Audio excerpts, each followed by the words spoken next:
Na capacitação tecnológica da integração lavoura, pecuária, floresta, vamos falar sobre as avaliações econômicas desse sistema.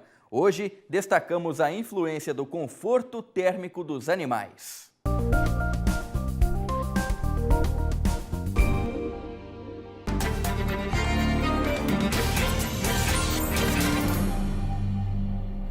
Olá, meu nome é Marcelo Caralta, eu sou pesquisador da Embrapa Agro-Silvio-Pastoril, fica em Sinop, Mato Grosso. Eu vou falar hoje com vocês sobre a avaliação econômica de sistemas integrados. Ao final da aula, eu espero que vocês saibam um pouquinho das métricas, da metodologia que a gente utiliza para avaliar sistemas integrados. Vou apresentar uma avaliação econômica para vocês, um estudo de caso que a gente fez lá em Mato Grosso. Eu espero que vocês tenham um pouco entendam um pouco de como fazer a avaliação econômica e como é que se apresenta alguns resultados. Tá? Bem, como é que funciona esse experimento? Temos aqui duas imagens. A primeira é a foto do Google Earth, a imagem de satélite do experimento, para vocês poderem entender um pouquinho. E do lado a gente tem a imagem do croquis. O experimento ele funciona da seguinte maneira. A gente tem 3 tratamentos. A ideia aqui é tentar avaliar a parte do conforto térmico do animal. Esse é um sistema baseado na produção de leite, e a gente sabe que a produção de leite é maior com espécies de animais que tendem para a parte holandesa, só que para a raça holandesa. Só que esses animais, eles têm uma adaptação melhor em regiões de frio. Em climas quentes como Mato Grosso, eles tendem a sofrer um pouquinho. Então, a ideia é tentar compensar isso, essa perda, essa deficiência dessa raça, com a parte do sombreamento com o componente florestal, com o eucalipto. Então, a gente tem 3 níveis de sombreamento. O primeiro, que é sem sombra nenhuma, a vaca fica o tempo todo no sol. O segundo, que tem sombra lateral, dentro das laterais do piquete, a vaca consegue ter sombra. E, por último, a gente tem o sistema com sombrelinhas. Então, a vaca fica pastando e temos vários renques de eucalipto. Então, a gente consegue ver aqui no croquis como é que funciona. O quadradinho, o retângulo totalmente branco é o tratamento sem sombra nenhuma. O tratamento com 2 listras verdes são o que a gente tem sombra lateral. E o terceiro é o que a gente tem sombrelinhas. Esse experimento ele é replicado em 4 vezes, então vocês percebem que ele tem 4 quadrantes. E como é que funciona esse experimento? Funciona da seguinte maneira. Como é que é a configuração das culturas? A gente tem metade do experimento para a produção de leite, com produção com pasto, com braquiária, né? Pasto de primeiro e pasto de segundo ano, em cada quadrante. Na outra metade do experimento, a gente tem o plantio de lavoura. A lavoura aqui é interessante vocês observarem o seguinte, que esse sistema, a configuração dele foi uma configuração bem planejada. Como assim?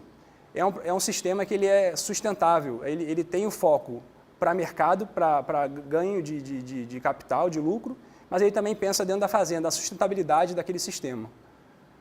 Vamos ver como isso funciona. Na metade do experimento, a gente tem o componente da lavoura. Metade dessa lavoura é produção de grãos, é milho voltado para a produção de grãos que vai ser vendido no mercado. A outra metade também é plantado milho, só que ele é voltado para a produção de silagem. E essa silagem a gente vai utilizar na suplementação animal na época da seca, onde a gente não tem pasto para o animal. Ou seja, a gente reduz os custos na seca com a compra de ração, porque a gente tem a silagem, e a gente aumenta a produção de leite porque tem uma silagem de qualidade. Ainda, como a silagem ela pode ser cortada, pode ser colheita um pouco antes do que o milho em grão, a gente consegue plantar outra cultura ali naquele mesmo tratamento, que nesse caso vai ser o feijão calpis na safrinha, que a gente também foca para a produção de mercado.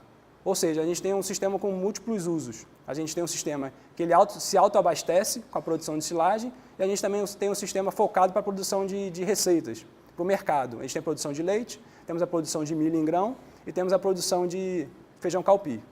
E também a silagem, caso sobre um pouco de silagem, pode também ser destinado ao mercado. Então, essa é a ideia do planejamento econômico da fazenda, que o sistema ILPF pode oferecer, essa multiplicidade de usos do sistema. Bem, esse sistema é um sistema que já tem 3 anos, e eu vou apresentar para vocês agora os resultados do último ano, safra 13 e 14.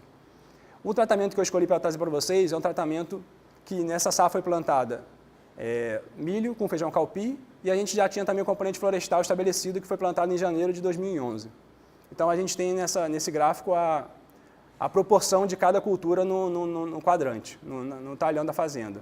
44% de milho e de feijão calpi e 12% do componente florestal.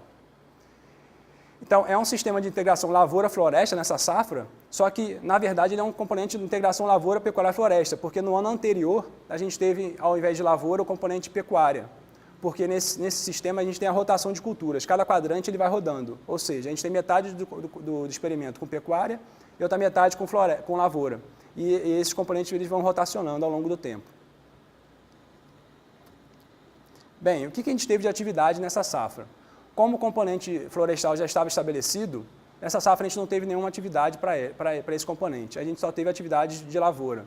A gente teve em janeiro o preparo do solo, a dessecação, logo após a gente teve 21 de novembro o plantio do milho, dia 19 de fevereiro foi feita a colheita da silagem, com a compactação e o seu transporte. Dia 11 de março a gente teve a dessecação da área para o plantio do feijão calpi, que foi no dia 20 de março. E ao final, dia 9 de junho, a gente teve finalmente a colheita do feijão calpi. Bem, então como funciona o sistema de custeio por atividades?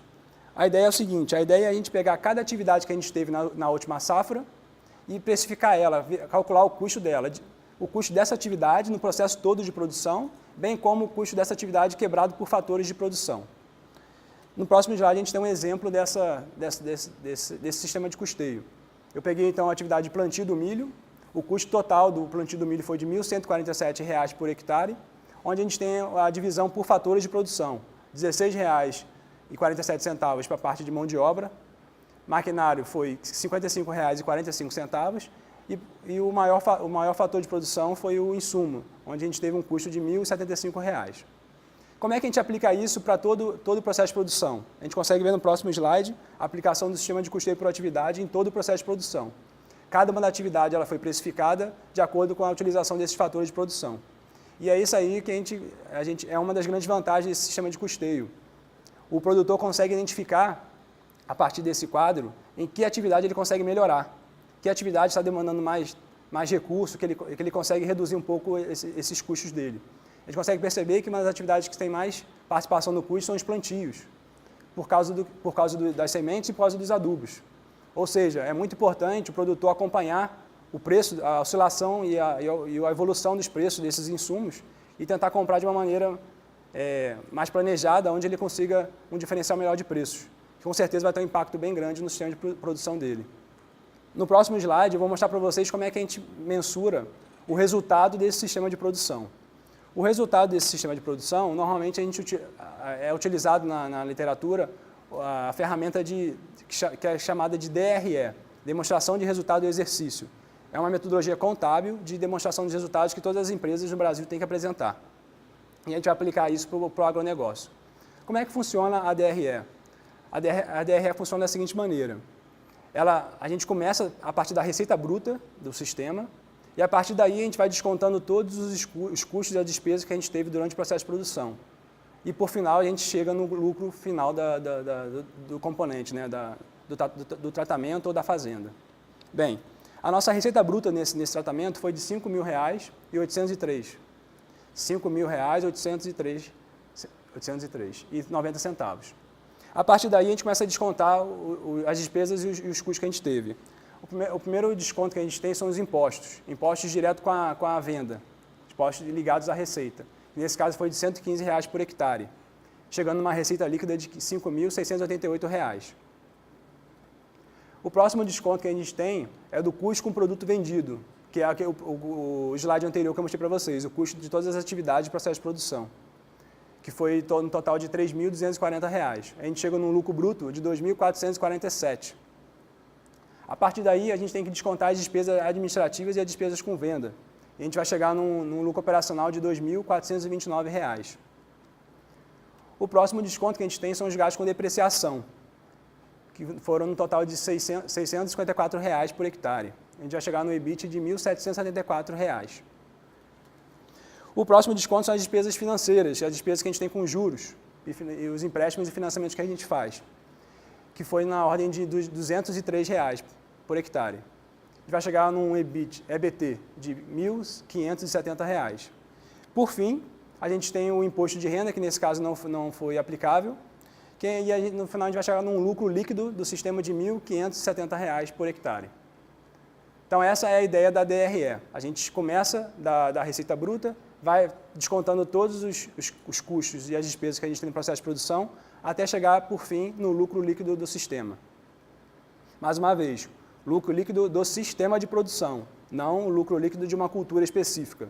Esse aqui é o resultado do sistema de produção inteiro, foi um sistema de integração lavoura, pecuária, floresta, que nessa safra a gente teve plantio de milho, plantio de o eucalipto que já estava estabelecido e o feijão calpi. Bem, e agora outras análises que a gente pode fazer a partir desse ferramental que a gente apresentou aqui. O que a gente consegue descobrir? A gente consegue também detalhar esse custo por atividade nas suas respectivas contas. A gente tem, nesse sistema de produção, que a conta que teve maior custo foi o custo indireto, 48% desse custo. A segunda conta que mais onerou o custo de produção foi a conta de custo direto, 44%. E, em seguida, tivemos a despesa financeira, a despesa com venda e a despesa administrativa. Nesse caso, o que onerou bastante o custo indireto foi a mão de obra, porque a nossa área é pequena e a gente não consegue ter uma mão de obra fracionada. Se fosse uma propriedade maior, uma propriedade comercial, isso não seria a realidade. A gente teria um custo indireto menor e um custo direto maior. Isso foi um caso específico de uma propriedade que é pequena e é utilizada apenas para pesquisa, não para destinação comercial. Outra análise que a gente pode fazer é a análise por utilização dos fatores de produção. Com o que a gente gastou mais? Foi com mão de obra, foi com maquinário ou foi com insumo? A gente consegue perceber que o que a gente gastou mais foi com insumo. Ou seja, mais uma informação para ajudar a gestão da propriedade. É muito importante que esse produtor desse sistema de produção, acompanhe os preços e consiga comprar de maneira planejada. Por fim, a gente tem a participação na receita. Qual foi a cultura que ajudou a contribuir mais com a lucratividade do sistema? A gente tem aqui que a silagem foi o que mais contribuiu, 74%. Em seguida, o feijão calpi e o eucalipto. Mas como assim o eucalipto? A gente está no terceiro ano, como é que o eucalipto já deu receita? O que a gente fez foi o seguinte: a gente estimou o ganho, o crescimento desse eucalipto em metros cúbicos por hectare ano. A cada ano a gente vem estimando isso. Então, esse ganho aqui foi um ganho econômico, não foi um ganho real. Esse foi o quanto que o eucalipto cresceu em metros cúbicos nesse ano e a gente multiplicou pelo preço que estava sendo comercializado naquela região nessa última safra. Então, a gente tem um ganho que seria fictício. Tá? Bem, gente, então eu espero que vocês consigam ter tido uma ideia melhor de como é feita a avaliação econômica de um sistema de produção. Eu apresentei aqui um sistema de produção integrado que tem os 3 componentes. Então, a gente consegue ver a aplicação desse ferramental, o sistema de custeio, por atividades e a aplicação de um conceito que é a DRE, um conceito contábil, no agronegócio. E a gente consegue ver que não é um bicho de 7 cabeças, são conceitos fáceis de aplicação e que a gente consegue ajudar bastante o processo de gestão da propriedade e o processo de tomar a decisão do produtor. Muito obrigado.